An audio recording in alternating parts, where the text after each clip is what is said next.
where something comes up in a scalp dragger, and the guys with the scalp dragger can give you like, an approximate. Oh yeah, we caught that on, mile 14. Right? Yeah. When your stratigraphic profile is in fathoms, it's it's like that's exactly it.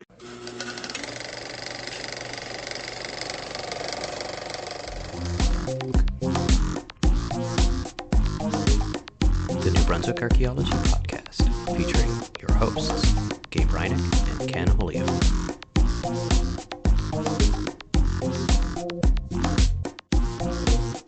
Welcome back to the New Brunswick Archaeology Podcast. I'm Gabe Reinick, and I'm joined, as I am every fortnight, by Ken Holyoke in Lethbridge, Alberta. How are you, Ken?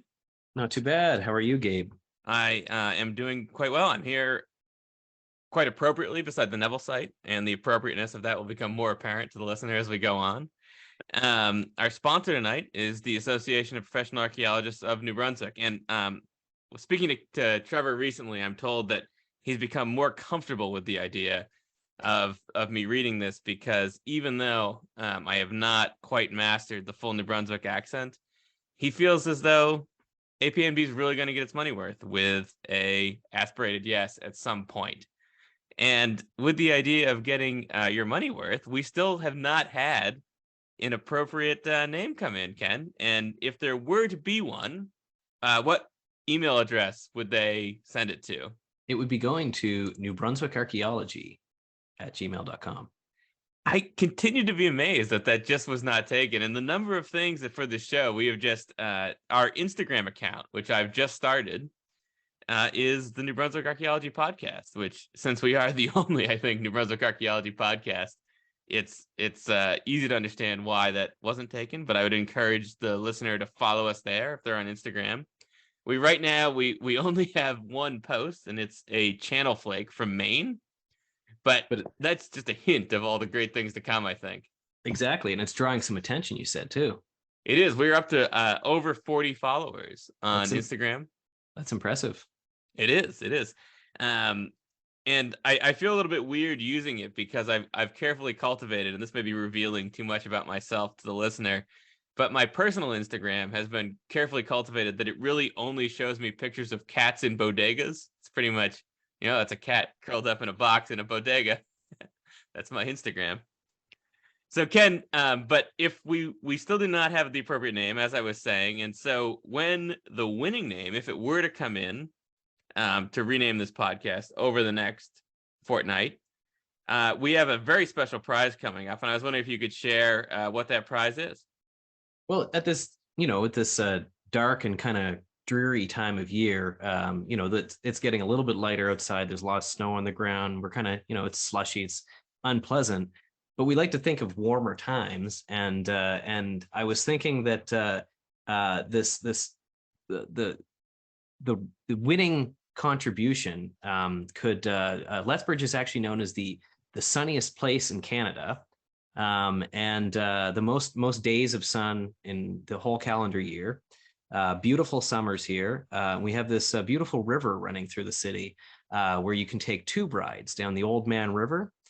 We also have an iconic rail bridge that runs across the Old Man River, and it's actually featured recently in the HBO hit series Last of Us. My understanding, it's in the background of one of the scenes. What is that show about?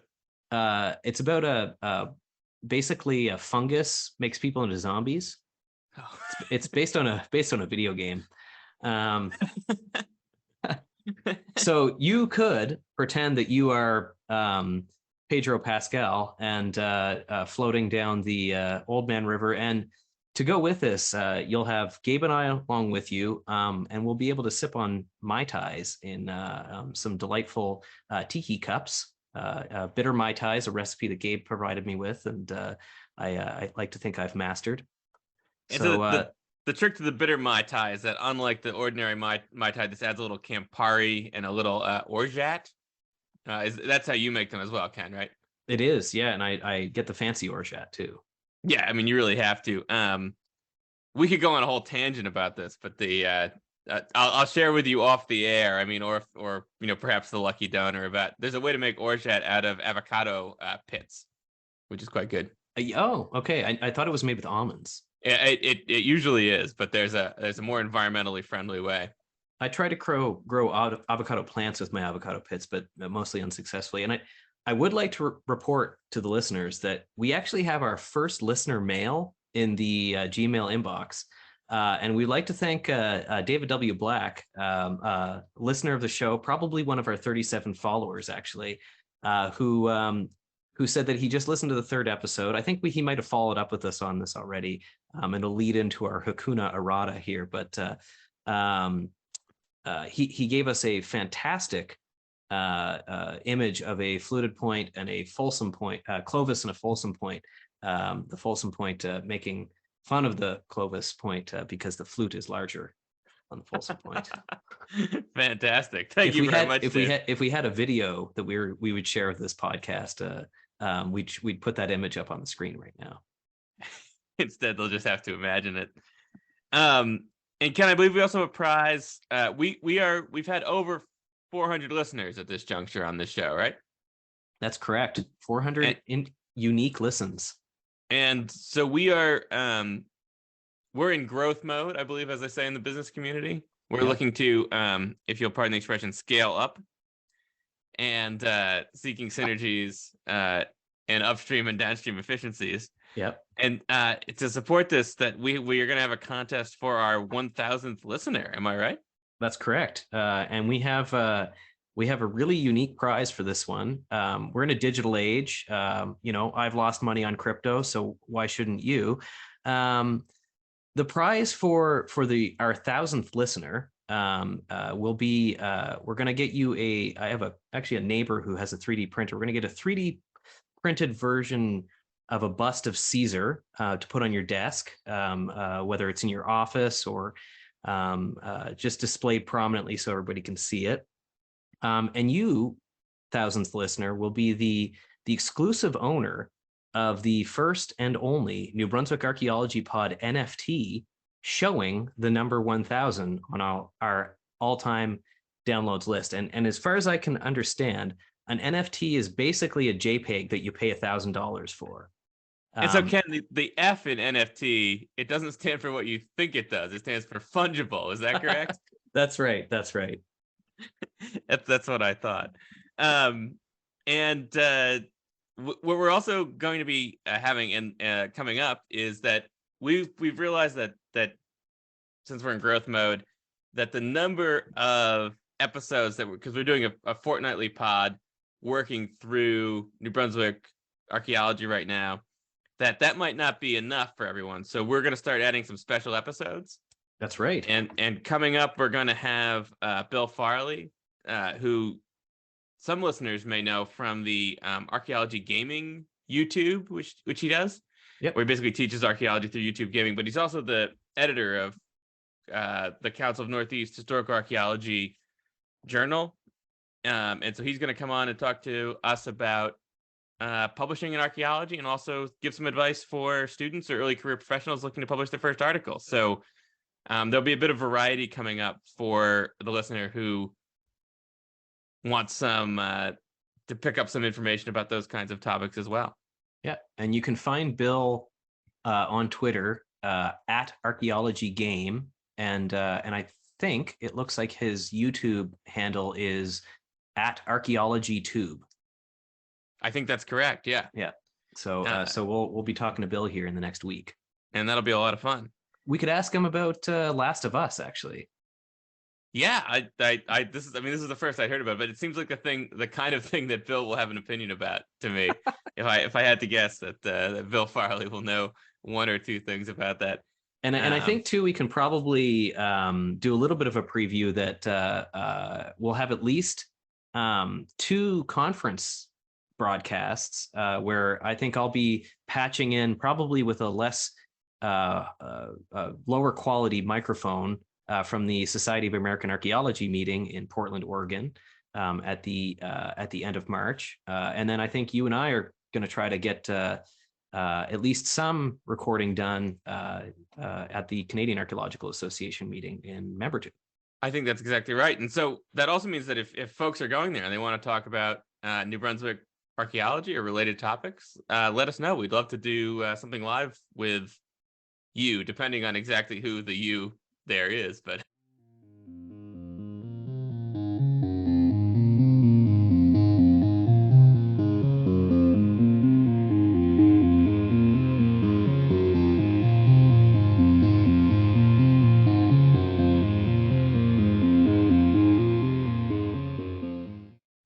so Ken, I think we're on to Hakuna Errata, and we are proud to say this time this is going to be with this. We also have Dave Black to thank for this, because he pointed out our erratum this time was not one that was really an error; it was one of omission.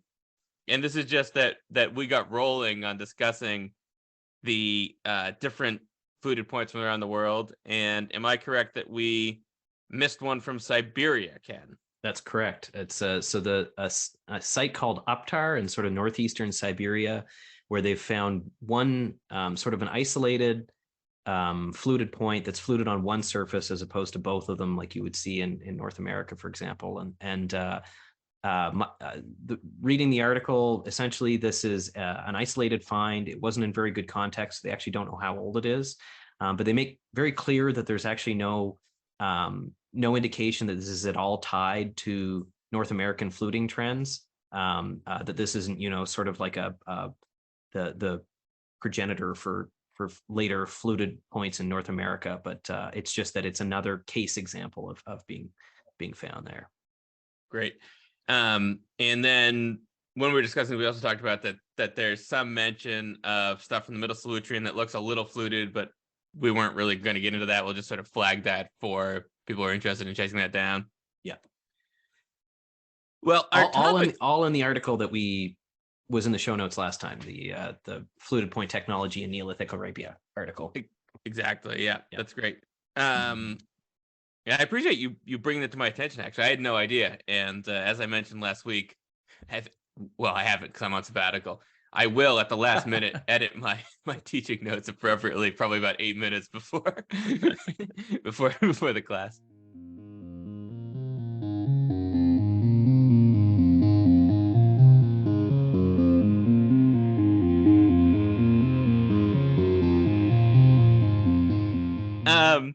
So our topic this week, though, is the early maritime archaic in the far northeast. But we're going to, of course, narrow that down to New Brunswick, like we do every week. And I thought a place to start here would be that when I approach Maine Maritime's prehistory, there's pretty much 3 rules that I do so with. And the first of these is that perceived population discontinuities tend to be the result of low archaeological visibility, bad preservation, or inadequate radiocarbon dating, rather than true population discontinuities. My second rule is that Dave Black's hunches have tended to be correct. And my third is that I don't really trust rocks. I don't really think we should trust lithic sourcing. Ken's grimacing, you can't tell. But the reason that my rules here are relevant for this is that what defines the early maritime archaic or the early archaic in New Brunswick or in Maine and the Maritimes is that it was essentially missing for something on the order of 5,000 years. There was this basically this big hole in the archaeological record. And so you had on the one hand, 10,000, 9,000 years ago, something like that. You get the end of the Paleo-Indian period, which we talked about last week. And along with this, you get rising sea levels, and with it, new and very productive marine ecosystems. But what we're not entirely sure about at this transition is what exactly kind of happened. So, and this is going to be a theme when we talk about every transition in the archaeological record, is trying to figure out what was going on. But we get the sense that in the Northeast, as throughout North America, there's sort of this change from a kind of big game hunting specialization to something that's much more what they say in the anthropological literature as kind of, quote, broad spectrum, end quote, where people are exploring a wider array of resources. And so throughout North America, this stage, we could say, is called the archaic. Does that more or less fit your sense of the archaic broadly, Ken? Yeah. And I think you're you said that sort of shift from big game hunters to broad spectrum foragers to the point that in the Southeast, for example, when they talk about Dalton, like which is sort of a late Paleo, early Archaic thing, they actually have referred to them in the past as like a white-tailed deer adaptation. Like basically the environments that people are moving into and the places where you're finding archaeological sites are particularly conducive because you've got a new forest environment that are good for animals like deer, but not great for large migratory animals like caribou and you don't have there's no more saber-toothed tigers or mammoths left in the world at that point either. So more is the pity, I think. Yeah, and we should point out too, tonight we'll be talking about the early maritime archaic as one Dr. Reineck and Dr. Matthew Betts have classified it, and that's that conventionally within North America we would generally refer to early, middle, and late archaic. And what Matt and Gabe have argued is that within the maritime archaic, so in the Atlantic Northeast in particular, there's not a real sharp distinction between early and middle archaic. I mean, I don't know if there really is in a whole lot of places, but people like to break up time into packages. And so when we talk tonight about the early maritime archaic, what we're talking about is a period that extends from about 9,500 years ago up to about 5,500 years ago, which encompasses what you might traditionally envision as being the early and middle archaic. The and Ken, speaking of these ideas that I think I was joking with my partner earlier that my major contribution to regional prehistory has been to eliminate two middles. First, the middle Paleo-Indian, and then the middle Archaic. Although I suspect they'll linger on despite my best efforts. But there's this tendency to think about all this stuff in packets of three, right? So, if we want to really narrow it down, here in the Northeast, we think about Paleo-Indian, Archaic, and then woodland. But if you wanted to really like crank that out to a kind of global scale, we're all basically hung up on Paleolithic, Mesolithic, and Neolithic, right? Yeah. Yeah. So you've got the sort of Stone Age, and you've got this kind of broad spectrum hunter-gatherer thing, and then you've got, villages and horticulture and agriculture. Because people will always work towards living in a city, Well, absolutely. I mean, you've only recently gotten out of Toronto. Your Archaeology Research North America still gets mailed there. It knows where you live in your heart. So, but also all of this, we're situating all of this in these kind of interesting trinities that exist. But so climatically, what's going on 9,000, 9,500, 10,000 years ago is we've got a warming trend, right? So there's really pretty dramatic environmental change. So lots of places that used to be lakes are becoming swamps. That's a real thing. We're also in the Holocene now. Oh yeah. So what is the Holocene, Ken? It's basically the period after the end of the last glaciation. So we enter human history in North America into the Pleistocene.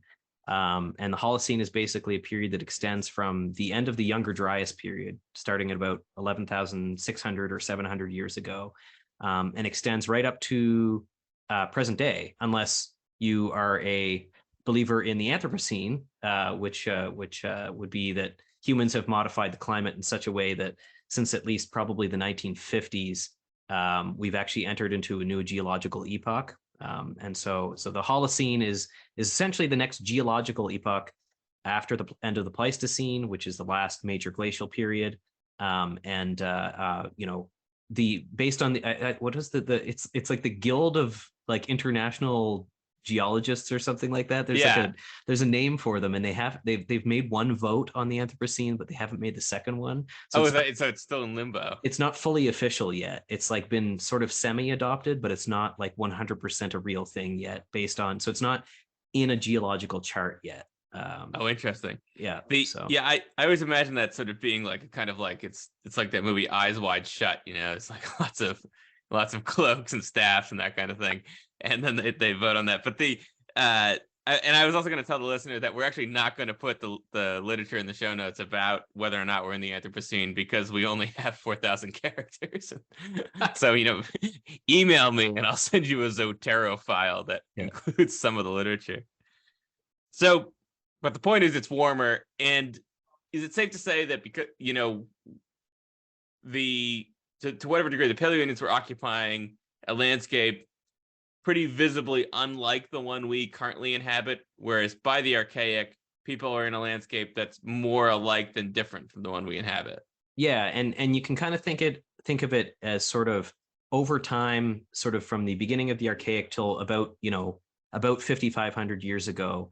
You sort of have, if you start sort of in the south end of North America, like the eastern woodlands area, kind of the eastern part of North America, and kind of work your way up into the northeast, over time, these forest environments sort of establish themselves. And so you have, in the southeast, you have mast forest, basically, so like hardwood forest starting to establish itself. And in the northeast, you have like spruce and hemlock forests and that sort of thing coming in. And then later on, you start to get hardwood trees.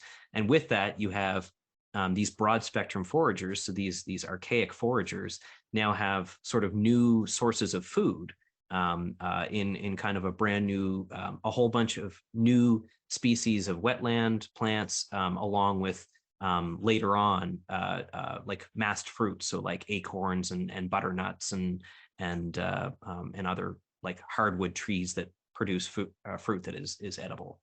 Great. And so what's sort of going on at that period too, if we again just kind of broaden the lens a little bit, think about New England as a whole, is that one of the challenges we have about understanding the early Archaic is that there's some overlap between sites with Archaic period artifact assemblages and late Paleoindian artifact assemblages. This is particularly true at places like the Mashantucket Pequot Reservation in Connecticut. Yep, and up in like the south shore, like the north shore of the St. Lawrence River. So like the Quebec shoreline along, there's all that early Archaic, late Paleo stuff that like Michel Plourde and those folks have talked about. What is the Captabon des Irs in those sites? Yeah, that sounds like the word I've read. Yeah, Ken is our bilingual host on this program. So we start off in this kind of interesting fuzzy area, but we end up with this strange thing that happens, and that is that there is a phenomenon called the Atlantic Slope tradition, and it is characterized by really well-defined projectile points, and those projectile points extend up from basically the Carolina Piedmont, at least, to very close to where I am currently sitting, which is the Neville site in Manchester, New Hampshire. And potentially a little bit further. Possibly a hair further. Yeah. And when Dinkaz, who's one of these giants of Archaic period archaeology in New England, was at UMass Amherst, Tina Dinkaz, worked on it. She said the Neville sequence, which is from the Neville site, excavated by avocationals. That's a theme we're going to actually return to here. So by amateur archaeologists, but she reanalyzed the collection. And the reason for that was that the site was about to get destroyed by a bridge abutment. She said the Neville sequence establishes the fact the Middle Archaic, and as Ken said, we've lumped the Middle Archaic in with the Early Archaic, cultures of southern New England conform broadly to patterns first recognized in the Carolina Piedmont, a cultural domain continuous along the Atlantic slope from North Carolina to New Hampshire in the 5th and 6th millennia BC is implied by this conclusion. Equivalent complexes remain to be defined in the Middle Atlantic region, where sufficient material is known and collections certified their presence. So this became called the Atlantic Slope tradition, or the Atlantic Slope macro tradition. Yep. And it was defined by really, really super diagnostic, although not as diagnostic, not hyper diagnostic, like the points we described last week, points that were called Neville and Stark. Yep. Ken, you're the lithics guy in this program. Do you want to describe those for the listener? So they're sort of roughly triangular shaped points. Roughly triangular shaped points that kind of the blade margins expand And then they come in and they have a bit of a shoulder, sort of a rounded to cornered shoulder. And they come into what is a broad but contracting stemmed base, and generally have a flat to sort of vaguely convex base on them. And so they look a little bit like almost like a spruce tree, if like a clip art version of a conifer tree, basically. Sort of like a triangle with a stem on it, basically. Great. Was it Alex Peltier-Michaud who thought that projectile points were likely based on leaf patterns? Yeah, something like that. Yeah. Yeah. I have this great picture of an eagle that is basically diving in to catch a fish out of the water. And when an eagle has its feathers tucked in and its legs sticking up behind it, it is highly reminiscent of like a broad point or like one of these like Neville points, basically, right? Like that's cool. It's like an almost perfect triangle with a stem on it, basically. No kidding. Yeah. So maybe these are effigies of their newly established softwood forest or something.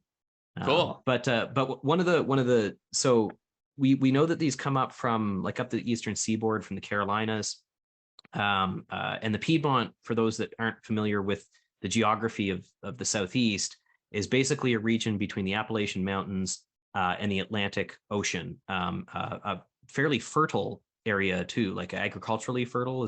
Am I correct there? I would assume it is. Yeah. It's like the Southeast United States version of the foothills, essentially. But the Appalachians are really old, so they're not really foothills.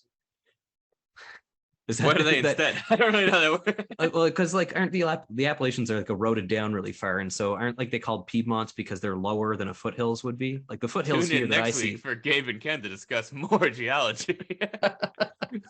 We're not good at that stuff. But there's so Ken Sassaman actually kind of proposes this interesting idea about where some of these Moro Mountain derived point forms come from, and suggests that there may have been a group that actually originally was living in the northwest of the United States, in the Cascade Mountain region, and sometime around like 9,000 or 10,000 years ago, journeyed down through central United States, maybe following the Missouri River, ended up in the southeast, and this projectile point form that they brought with them, this Moro Mountain style that the Neville and Stark forms are kind of related to, then persisted to move up into the Atlantic seaboard, in terms of, and he envisions this as maybe a second group of people coming into the southeast, and maybe coinciding and living alongside groups that would have been Clovis descended populations in some ways. Great. And so, but the sort of big thing that happens though, when we're thinking about this in terms of New Brunswick or in terms of Maine or the Maine Maritimes region, is that there was not a visible archaeological presence in the region between 9,000 or 10,000 and 5,000 years ago, approximately. So this came to be termed in the literature the Great Hiatus, and this is a kind of interesting phenomenon in which it's one of these things in which, for the most part, people kind of knew what was going on, but they still hadn't really figured it out. So there was this period where there were not these kind of diagnostic Stark Neville points appearing, at least not in any abundance, in Maine and the Maritimes. And so these two guys, Ritchie and Fitting, they said, well, there's not really any people because the boreal forest couldn't support a significant population. That was one theory. That's called the Ritchie-Fitting hypothesis, which is it works really well because fitting sounds like a verb in that. It's a little confusing to me. This always really confused me when I was an undergrad. Like, Me too. I recognized Ritchie, but I was like, what is he fitting? What is he fitting in here? Is it that he thinks that something else fits in the early Archaic, or? And it's funny because it sounds like they weren't fitting. That's like the irony. But anyway, so that was the sort of theme there. But really, David Sanger, as early as like the middle of the 1970s, you sort of see it in literature. He basically says, well, the Great Hiatus probably has to do with that we haven't really surveyed the interior, and on the interior sites are likely to be deeply stratified. And oh yeah, coastal erosion has become so dramatic because sea level rise after the Paleo-Indian period has just obliterated the coastline.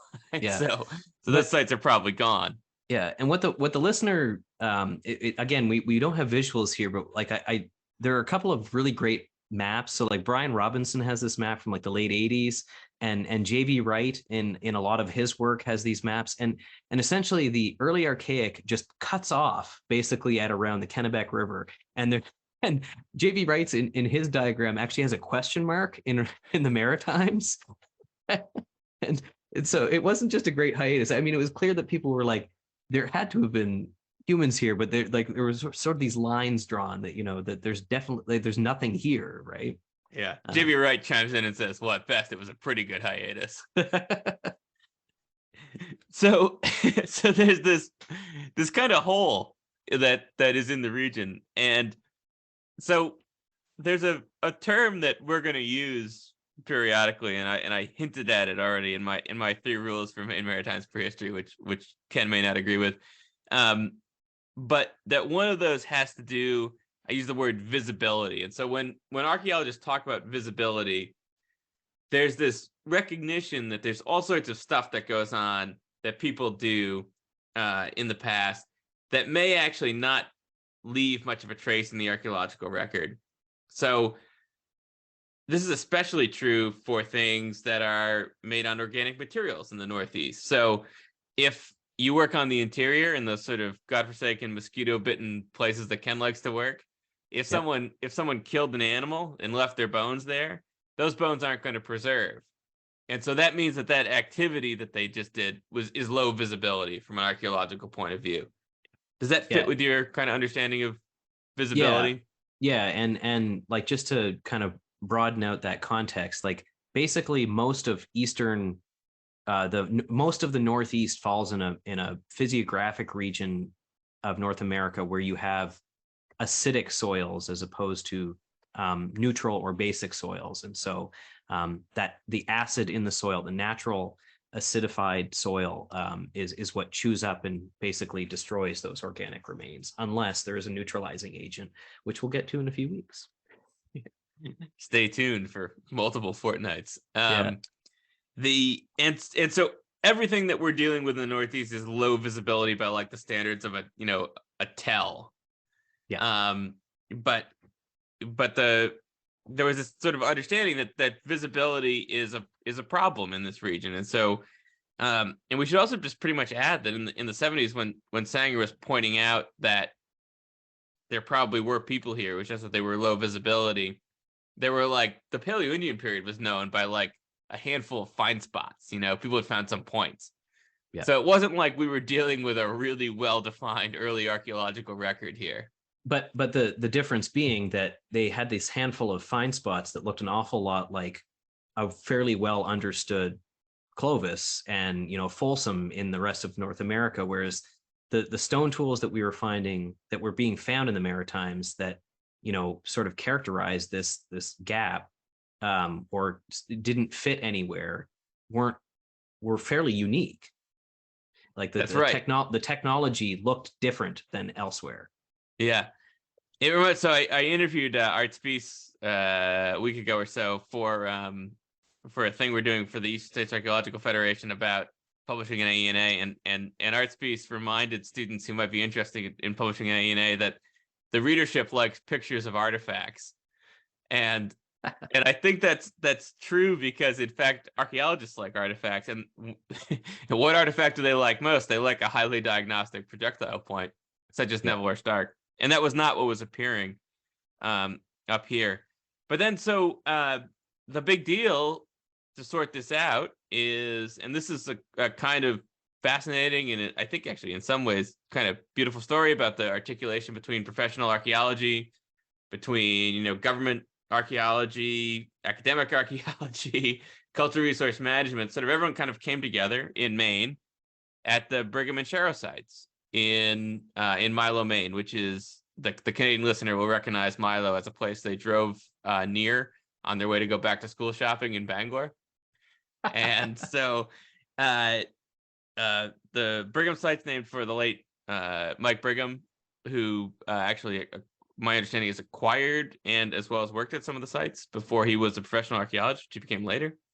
And Jim Petersen's then company at the University of Maine Farmington, with substantial support from the state, did work at these deeply stratified interior sites. And what they identified were, there's this great picture of Mike Heckenberger, who's now an archaeologist in Florida, but sitting in this like incredibly deep, probably OSHA prohibited. It's got to be OSHA prohibited. Oh yeah, hole. no, but it's a beautiful looking profiles and everything. It certainly is, and he's barefoot. They must have made him take his boots off to not tramp up the picture. Yeah, and he's sitting in the bottom, pointing at a stratum, and in that stratum, they had a radiocarbon date that was within this great hiatus period, within this early woodland period, and within early there, archaic. Sorry, early archaic. Yeah, I've got woodland on the mind. Thank you for correcting that. I always have the woodland on the mind, Ken. You know, and back to... but what was in there, and he's pointing at, is basically the world's ugliest artifact assemblage with an early archaic radiocarbon date. And so this is what was later named by Brian Robinson, Jim Petersen, these guys, as the Gulf of Maine Archaic. And it's defined. So Ken, correct me on this, you're the lithic guy, but it's quartz uniface technology. Yep. Quartz core technology. So like these are like and not just cobble quartz, like this stuff, some of this is quarried as well. So it's being interesting. Yeah. And what do they look like? Well, they look like angular pieces of gravel until you look at them really closely, and you can see that they have these modified working edges. They're like small scraping tools. They're very thick. Like none of these are very thin pieces. Clunky, angular, what you would expect quartz, which is a very hard material, but doesn't break like conchoidally unless in very small fractions. And it's sort of brittle, and so it can shatter sometimes. But so this stuff kind of reflects what that looks like. But there was a clear technological strategy with a lot of these that was probably some kind of like bipolar, so anvil crushing technology, where you place a piece of quartz on an anvil and you hit it with another percussor, and I don't need to describe what that is, because I think we covered that in an early episode. I think we did, yeah. And then a lot of working edges and that kind of thing. And so this quartz core technology or quartz scraping technology was prevalent alongside choppers, gouges, so like large heavy groundstone tools made on pretty dense materials. Very few, if any, bifacial tools. And those were these like large crude choppers made on like a sort of coarse volcanic rock, and some other things like that sort of seem to point to processing plants, maybe doing some fishing like net sinkers and that sort of thing, but flakestone or groundstone ulus, so these half moon shaped knives that would have been particularly good for cutting up plants, but also like processing hide. The ethnographic, so they're called ulus because ethnographically they look very similar to these half moon knives that Inuit people use for processing seal, isn't it? I think so. And does ulu mean woman's knife? Am I making that up? That sounds right. I think that's why we've switched to calling them semi-lunar knives. Yeah, and it's right? It's usually ulu with like quotations around it. That's right. Yeah. And they're made of slate. Yes, generally. Yeah. And some of them have like backing on them, so some of them look like they weren't hafted in anything, that they're intentionally made with basically a ridge on the top of them on the flat part that you could hold on to. And they're pretty beautiful and amazing, actually, I think. Yeah, looking artifacts, like they're very visually striking. Yeah, and stone rods. And am I right that we still don't really know what stone rods were for? No, No. Like I've argued that this is I think I've told you this before. This is a part of the archaic phallic tradition. Something that you've recently published on to some certain degree, but I think the thinking is that there's probably, so what was the site that Sanger that there was the rod quarry production site. What was that called? I'm not sure. Yeah, and Sanger talked about the site Gilman Falls, which is in Maine, and they found what appears to be a quarry, basically, and workshop for the production of these groundstone rods, and I think it's in this paper that Sanger speculates that some of these rods might be being used to actually like grind out the gouges themselves. So it'd sort of be whetstones. Kind of like whetstones, basically, yeah. Neat. And they're interesting looking artifacts. So they're basically these large cylindrical extended stone artifacts. Is that how you would describe them? Kind of featureless. Like they're called rods because they don't have any sort of distinguishing characteristics other than being sort of elongated rod-like objects. Yeah. And so when this, what was called the Gulf of Maine Archaic tradition, was identified, it turned out that it actually had analogs as far south as at least the Mashantucket Pequot Museum. So that's the listener who watched Red Sox baseball games will recall the Foxwoods casino commercial. Let's meet for the wonder of it all. And that referred to Mashantucket Pequot, where there was an extensive archaeological research program in Connecticut, Eastern Connecticut, and that's where there was, I think the southernmost, really like profoundly, this is for certain Gulf of Maine Archaic tradition site. So you have this sort of thing, this kind of transitional period at the end of the Paleolithic. You get this Gulf of Maine Archaic stuff. And all of this kind of suggests, though, that we're looking at a much more interior adaptation. And it doesn't necessarily mean we should add that they're not using points at all. There are all sorts of ways to make projectile points that don't involve stone. Yeah. The listener can't see that Ken's actually crying right now at that thought, because why would they want to pass up using something as beautiful as stone to make these? But you could have bone points. I think the Shunigan spears are just fire-hardened wood. Yeah, and you have evidence of like harpoon technology, like at Lansamore, which is a burial site up in Labrador. Is it south coast of Labrador or north coast of Newfoundland? Oh shoot, I would have lost that bar trivia game. Well, it's somewhere between. It's fairly close to the Strait of Belle Isle. I think is a safe bet.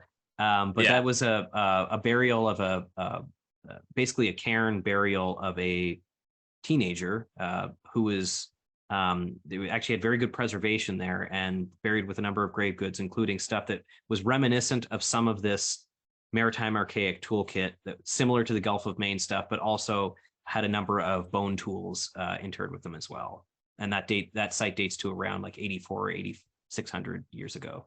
Yeah, and there's a Bob McGhee book about that, which I can put in the show notes.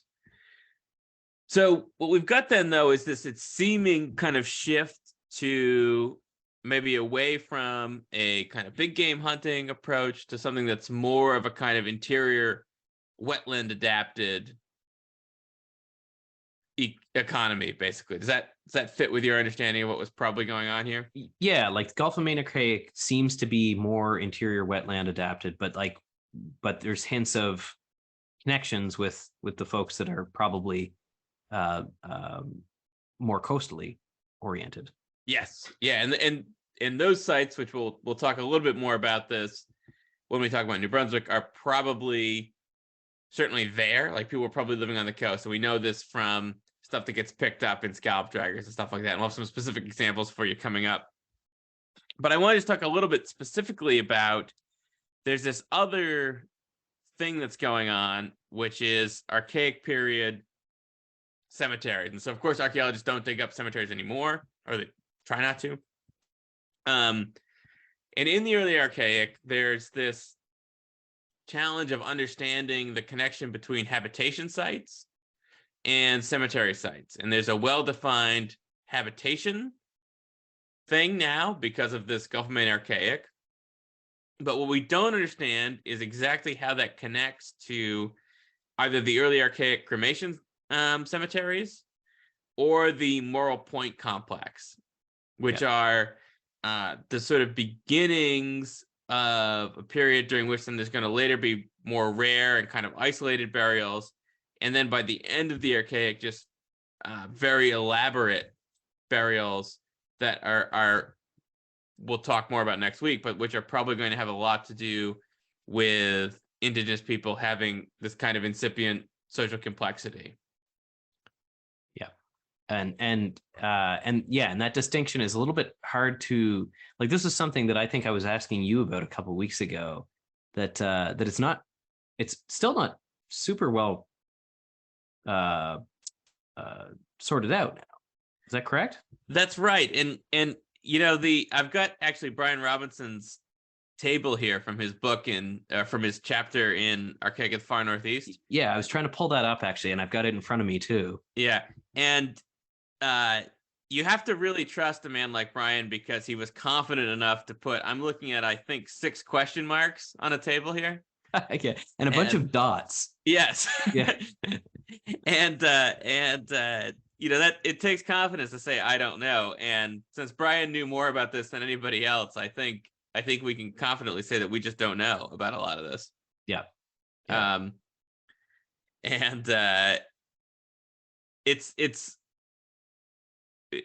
is another, I guess, problem we should just talk about with hunter-gatherer archaeology, which is that the question of contemporaneity is sort of a relative one. If you're thinking about hunter-gatherer archaeology, which is that you can imagine you get a pretty good radiocarbon date, it comes back plus or minus 30. That's a nice good date from Beta Analytic. So plus or minus 30, that's 60. You're still dealing with statistical estimate.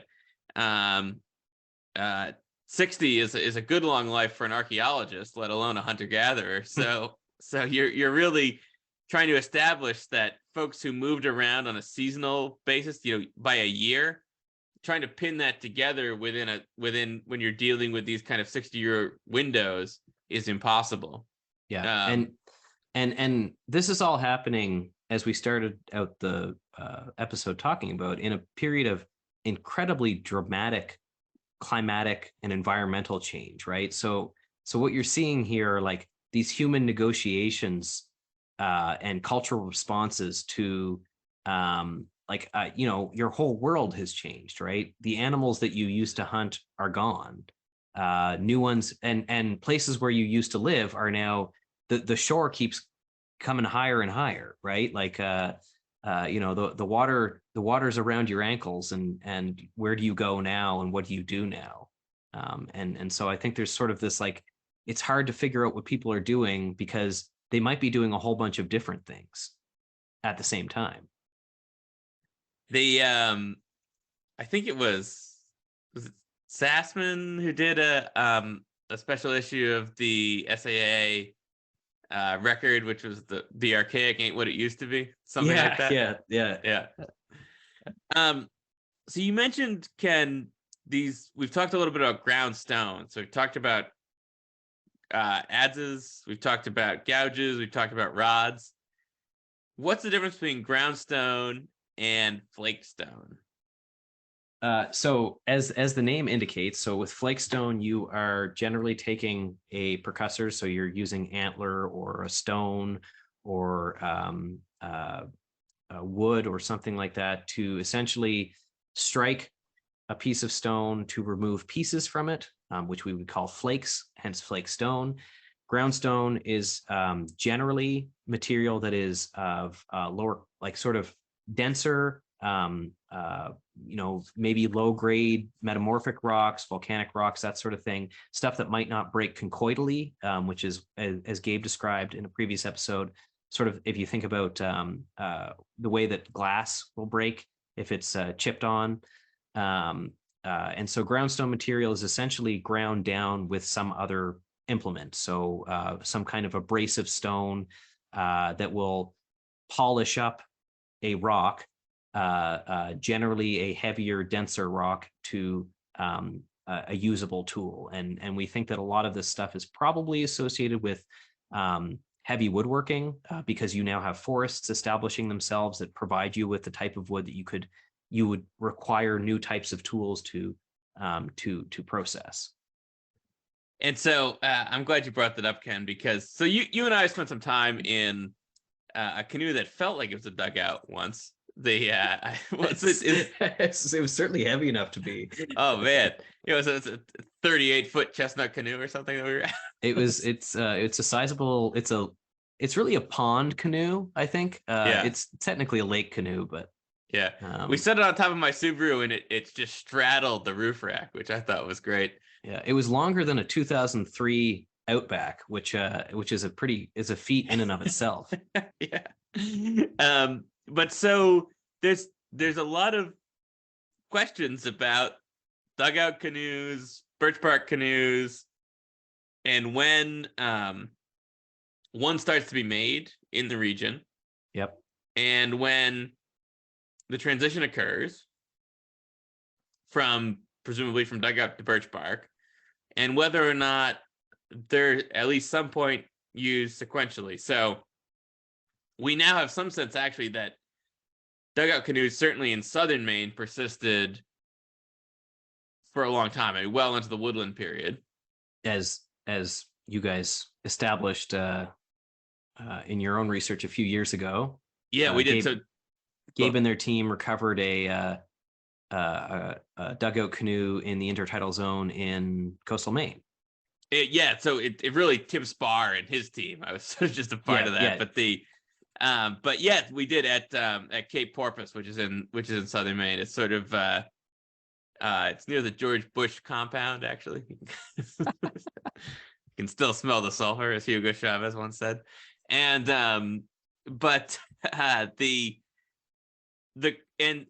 David Sanger at least hypothesized that you don't really need groundstone to make dugout canoes, because my understanding is that you can basically burn these logs until you actually could just go after it with flakestone and hollow it out. So you would sort of have kind of a slow, controlled burn on the interior of these logs, scrape them out, kind of with like with flakestone hose, to make a dugout canoe. Yeah, and he was talking too, like I think he was specifically saying that gouges, like the kind of diagnostic artifact which is, I think gouges are pretty unique to the like Maine Maritimes region, like, or the Gulf of Maine Archaic region, sort of northern New England, right? Like I don't think you see those in many other contexts. It's an interesting question. I don't know. But the listener can write in and we'll be happy to insert it exactly. Next show. Maybe we'll get a second user email or listener email.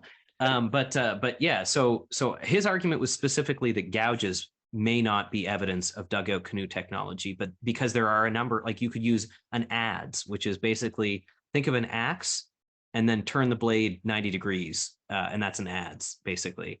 And that you can make an adze groundstone, or you can make an adze using flakestone technology, like we know that they speculate that during the late Paleo, early Archaic in the Southeast, for example, that dugout canoes were becoming vogue because of the presence of adzes, flakestone adzes, and like Dalton assemblages. But all that to say, you don't need these heavy groundstone tools to make a dugout canoe, although they would be particularly well suited for chopping down the tree, at least, that you're going to dig out. And the implications of what sorts of things people would be using dugout canoes rather than birch bark canoes are interesting for understanding and thinking about how folks would have used, especially the interior, but also the coast later. Yeah. And then there's also questions about, when birch bark really becomes available to make birch bark canoes. It's kind of a climate modeling question. Yeah, which is sort of, it's around 3,800 years ago-ish. Is that kind of, I have that number in my head. I don't know why. So I think this number's been bouncing around. I've heard that there could have been birch bark as early as the early Archaic. Oh, wow. Okay. Interesting. I'm probably going to misquote someone on this, but I think that Mallory Moran in her doctoral dissertation cited some folks who thought that there could have been birch bark available that early. Wow. Okay. Very cool. I realize I'm setting myself up for an Hakuna Errata there, but my recollection is I'm 2 for 2 right now, so we can. But I think sorry, did we just hear a ping of Mallory emailing in? But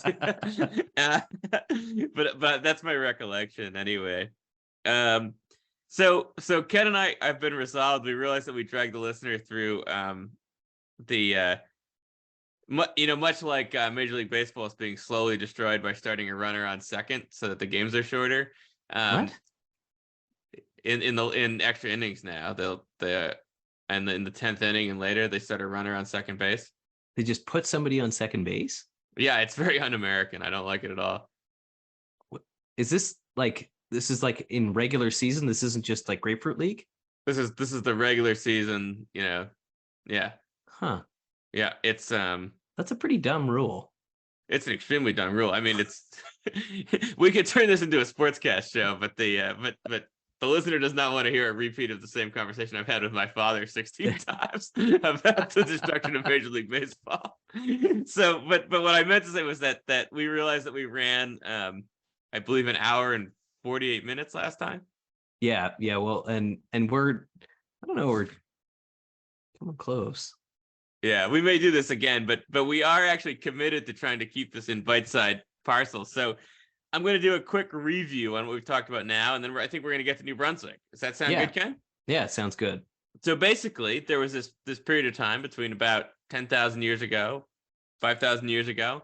It starts off with some overlap with Paleo-Indian, which we talked about earlier. And then for a long time, people thought, why are there no signs of folks living in Maine or the Maritimes during this period? And then Jim Petersen, Brian Robinson, and colleagues sorted this out at the Brigham and Shero site.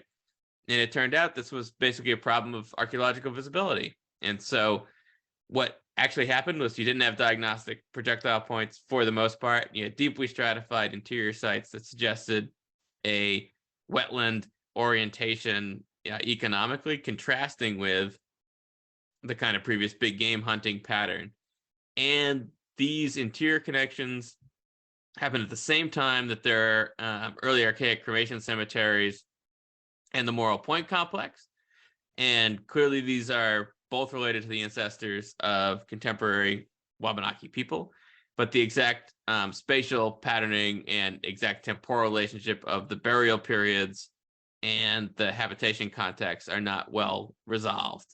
Is that a good too long I didn't read, Ken? That's a very good summary, and now you all know where Gabe's first rule of Maine Maritime's prehistory comes from. Maybe that's the title of the episode. Yeah, I think that's fine. Yeah, so Ken and I are both. You're a kind of continuity guy as well, Ken, right? Oh, big time, yeah. Yeah. And in that way, we actually sort of, we harken back a little bit to Tuck's Northeastern Maritime Continuum, which is basically like Jim Tuck in maybe the late 60s, probably the 70s. Basically, he said, so Paleo-Indians sort of kind of say, Paleo-Indians are there, climate changing, and the Paleo-Indians say, oh, wow, look at this incredible coastal ecosystem. And then they turn that into the Maritime Archaic, and they stick around, and those are the ancestors of the Wabanaki and the Innu today. So here we are in New Brunswick, and we can pick up the story maybe with, I think probably the first place to pick up the story is that everyone kind of knew there was early archaic here. Like, this is not a big surprise. Yeah. So as a result, Brent Murphy people were finding, like, there's all sorts of these diagnostic tools in like New Brunswick Museum collections. Winterberg, when he was in New Brunswick in the 1930s, collected all sorts of these objects. A lot of avocational work, and as a result, as you were starting there, this avocational work fed into research work that happened in the late 90s. And so that, I think, is summarized in Brent Murphy's master's thesis, right, out of MUN. Yep. And he looked at a whole whack of collections from both New Brunswick and Nova Scotia. And so if you were still believing in the Great Hiatus before then, Brent Murphy sort of sorted you out. and he analyzed collections from avocationals, and he just really focused on the like hardcore diagnostic stuff. So this would be the occasional Neville or Stark point that appears in the region. He looked at groundstone rods, and then these full channel gouges, which are the earliest gouges. And he found, not a zillion of these, but 30 some, of many of these things. And they were mostly from Spednick Lake and from Grand Lake, is my recollection. Yeah, sort of like Lower Wolastoq and the Chipetneticook Lakes region. So sort of on the border of Maine and New Brunswick, and then the area in around the Great Grand Lake and Grand Lake Meadows area. Yeah, which at least to some degree reinforces this kind of interior wetland orientation of the whole. Yeah, period. Exactly. And that, sort of after, I guess at that time it probably would have been kind of in the margins of like Lake Acadia. That's an interesting question. Yeah, it must have been. Which we don't really know we have very poorly defined limits of, and it's something I've scratched my head about several times. Yeah, I was just gonna joke that you should just insert that at various points for the remainder of this season. You just say, and that was near the margins of Lake Acadia. as we just did you know Cahokia was near the margins?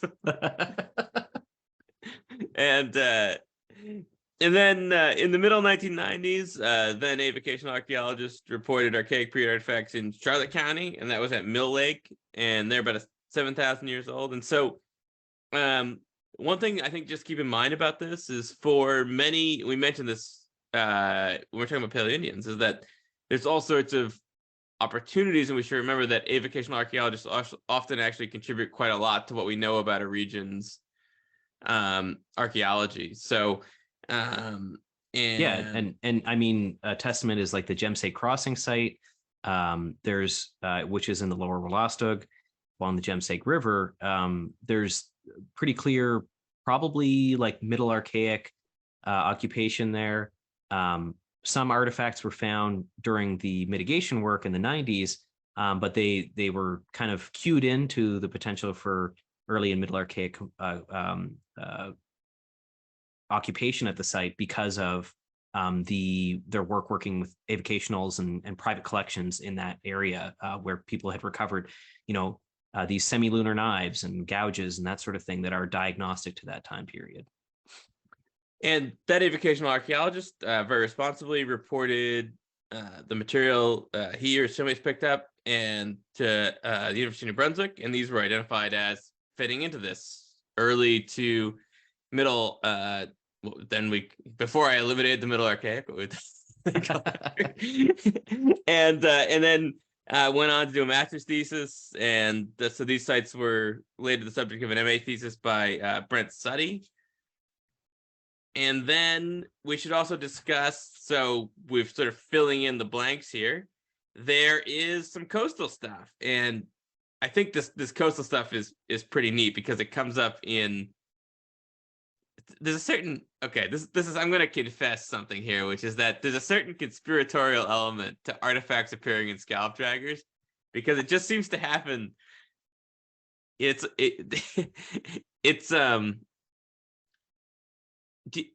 sometimes seems just it's cool, right? Like it's really cool. Yeah.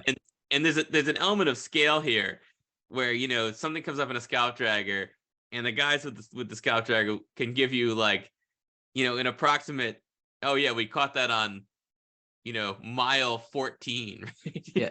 when your stratigraphic profile is in fathoms, it's it's like that's exactly it. And so I'm thinking here about, and you added more to this. The one I was thinking of is that there was a fully channeled gouge that was found offshore from Indian Island in Passamaquoddy Bay. And Sean Robinson, who was a marine biologist with Department of Fisheries and Oceans at the Federal Biological Laboratory at St. Andrews, and he contacted Dave Black at UNB about an artifact he'd found. And he and some of his colleagues, Steve Drake, Jim Martin, Russ Chandler, had been using a scallop drag actually to sample scallops from the ocean floor for biological research. They say biological research, but I assume also some of that involved a butter sauce. I'm guessing. Yeah. I've been the beneficiary of some of that scientific research that. Yeah, exactly. The old cerveche kind. And they found a stone tool in their sample that was probably from 38 meters depth, and that was just east of Indian Island, and that's between Deer Island and Campobello Island. And just in terms of the morphology of the artifact, it could be as old as, say, 8,000 years old. And then you noted a number of those ground slate semilunar knives that we were talking about earlier. Yeah, like there were a couple of them. So Dave Keenley's side talks about a couple of them being found off the shores in the Fundy Bay off of Digby in Nova Scotia, off the north shore of PEI in a I should have written it down. It's like Lake something. It's near Surrey, PEI, which is actually the French word souris, like for mouse, or SOURIS, but I've been corrected many times that's pronounced Surrey in PEI. So it's not just on this program that Ken likes to lean into being the bilingual co-host. It's not even functional bilingual. That's But so Keenley's side presents these artifacts also in support of a fairly interesting sort of concept that he put forward in the 1980s about this supercontinent, I guess, or landform called Northumbria, in which New Brunswick and PEI were actually connected to one another for a time period. So we talked about isostatic rebound on the last episode, was it? Yes. And so initially water was very high, and then it dropped very low. And during that low stand, what ended up happening was that, the Northumberland Strait is not super deep. There's parts of it that are only about 35 meters deep, which is actually not very deep in terms of if you're talking about like salt water. And so for a time, New Brunswick and PEI were actually connected to one another, probably as early as 10,000 years ago and up to about 5,000 to 6,000 years ago. And so there is actually a drowned landscape that exists between New Brunswick and PEI, where I'm not certain if there's ever been actually anything pulled up from scallop draggers on the strait itself. But certainly kind of fascinating to think about the fact that, like, these other examples of stuff being found offshore, that, there's this human landscape that would have been occupied for millennia, basically, that are, is essentially just the bottom, where when you drive across the Confederation Bridge, essentially is one of these spots that would have been kind of the high points between connecting these two places. So pretty neat, actually. Yeah, it's very neat. And some other, bits, I guess we say between 10,000 and 5,000 years ago, archaeology in New Brunswick, Gemseg. And we had mentioned Gemseg as where they had found some early stuff. Yeah, like probably Middle Archaic.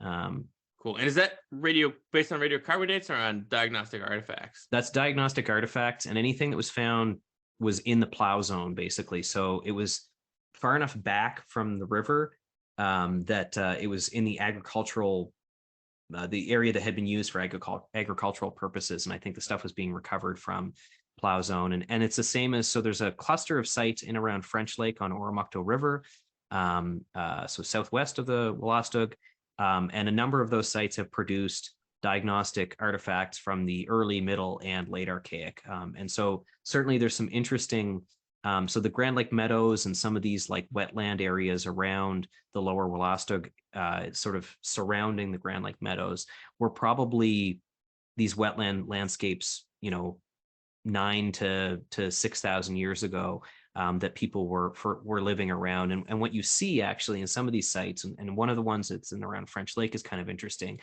on successive terraces, apparently. And I know this anecdotally and from a technical report that I've read, basically, there's sort of successive terraces where more recent material down to like the woodland stuff is sort of on the present day shoreline kind of thing, which is cool.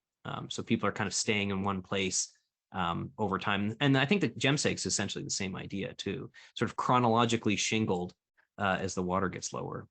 Yeah. So we've been saying woodland, and you're probably the we suspect that most people that are tuning in here know just about as much about this as we do at this point, but but woodland we made about 3,000 years ago and more recent. Yeah. And then project you worked on, Ken, the Sisson project. Yeah, and so Sisson was a CRM project basically for impact assessment for a potential tungsten molybdenum mine. And during the I'm testing, sorry, what kind of? well, actually, I've got a tungsten ring on right now. So tungsten and molybdenum, they're like rare metals. Can you make a ring out of molybdenum though? I don't know. I don't actually know what molybdenum is. But it's a precious metal, I think. Yeah. Yeah. But not precious enough. Or it's the stuff that they put in Chinese food. It's so at Sisson during testing, we identified in a couple of test pits diagnostic projectile points. So I think 2 Stark style projectile points, a couple of pieces that look to be fair, like reminiscent of like Neville, made on the same kinds of material you would expect that stuff to be made on, which is kind of coarser grained, like low grain metamorphic rocks and volcanic rocks, stuff like not really like pretty translucent cherts like the Paleo-Indian folks liked. And a number of artifacts that were consistent with what you would expect to find with this Gulf of Maine archaic tradition. And what's kind of interesting about the site is that you don't always find Gulf of Maine archaic and those projectile points together in one spot. And so, basically, as it stands right now, the site was, we worked on it one season, another company worked on it the next year. And there's a couple of technical reports about it, but it's never been published on. But kind of fascinating because it may be the farthest north that a Stark Neville component has ever been identified, actually. Yeah, I think that's really interesting. And so one of the kind of take-home points here is that when we're talking about these kind of boundaries in before European, we're talking about dotted lines on the map, not thick Sharpie lines on the map, right? So it's not as if there aren't the occasional Stark Neville points up here. It's just that there's also this it's the bigger footprint is the Gulf of Maine archaic. Yeah. Well, Ken, I think we're perhaps our bottles of Courvoisier are getting closer and closer to half empty, and we may want to, in the interest of getting the listener to bed on time, switch over to our hit pieces. All right, let's do that.